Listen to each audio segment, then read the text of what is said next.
લોકમત ન્યૂઝમાં આપનું સ્વાગત છે। ડભોઈ વસાવા સમાજનો બીજો સમૂહ લગ્નોત્સવ ડભોઈ તાલુકાના કરનેટ મુકામે યોજવામાં આવ્યો હતો।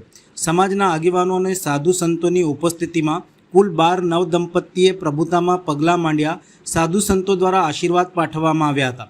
આ પ્રસંગે સમાજના પ્રમુખ અરવિંદભાઈ વસાવા અને સમાજના આગેવાનો દ્વારા સુંદર આયોજન સાથે કરિયાવર સહિતની સેવા આપવામાં આવી હતી અને ખૂબ જ ઉત્સાહપૂર્વક સમૂહ લગ્નનું આયોજન કરવામાં આવ્યું હતું।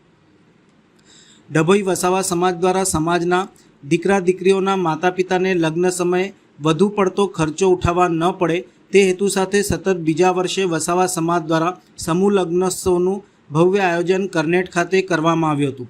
સમાજના પ્રમુખ અરવિંદભાઈ વસાવા, ઉપપ્રમુખ કમલેશભાઈ વસાવા, મહામંત્રી દિલીપભાઈ સહિત સમાજમાં મોટી સંખ્યામાં આગેવાનોની મદદથી સુંદર આયોજન અને દીકરીઓના કન્યાદાન અને કરિયાવરનું પણ આયોજન કરવામાં આવ્યું હતું। આ પ્રસંગે સાધુ સંતો તેમજ ડભોઈ સામાજિક આગેવાન વકીલ અશ્વિનભાઈ પટેલ, જયેશભાઈ પટેલ સહિત આગેવાનો ઉપસ્થિત રહ્યા હતા। 12 જેટલા નવદંપતીને આશીર્વચન પાઠવ્યા હતા અને સુંદર રીતે વિદ્વાન બ્રાહ્મણોના વૈદિક મંત્રોચ્ચાર સાથે લગ્ન ગ્રંથિથી જોડાઈને 12 જોડાએ પ્રભુતામાં પગલાં માંડ્યા હતા। શુભ અવસરે વસાવા સમાજ કરનેટ દ્વારા સમૂહ લગ્નનું આયોજન કરવામાં આવ્યું છે। આ સમૂહ લગ્નની અંદર અનેક જ્ઞાતિઓના અંદર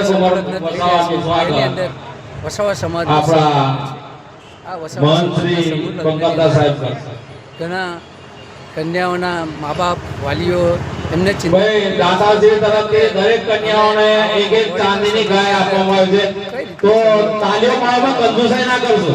જો અમારા લગ્ન કરવાની ચિંતા દાદાજીને માટે તાલીઓનું સ્વાગત કરો। કરનેટે એને ચિંતિત બની અને સમાજનું એક આયોજન કર્યું અને સમૂહ લગ્નનું આયોજન કર્યું અને સમૂહ લગ્નની અંદર એક અલગ જોડાઓ ભાગ લીધેલા છે અને આ ભાગ લીધેલા છે એની અંદર જગ્યા ઉપર આ એક સમૂહ લગ્નનું આયોજન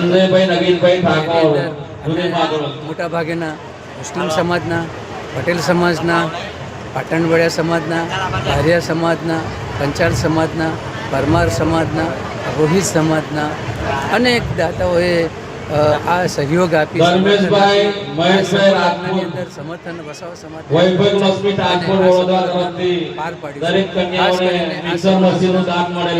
વ્યસનોથી દૂર રહે અને ખોટા ખર્ચાઓ ન થાય એના માટેનું આ એક આયોજન છે, સેવાનું કાર્ય છે, સારું કાર્ય છે।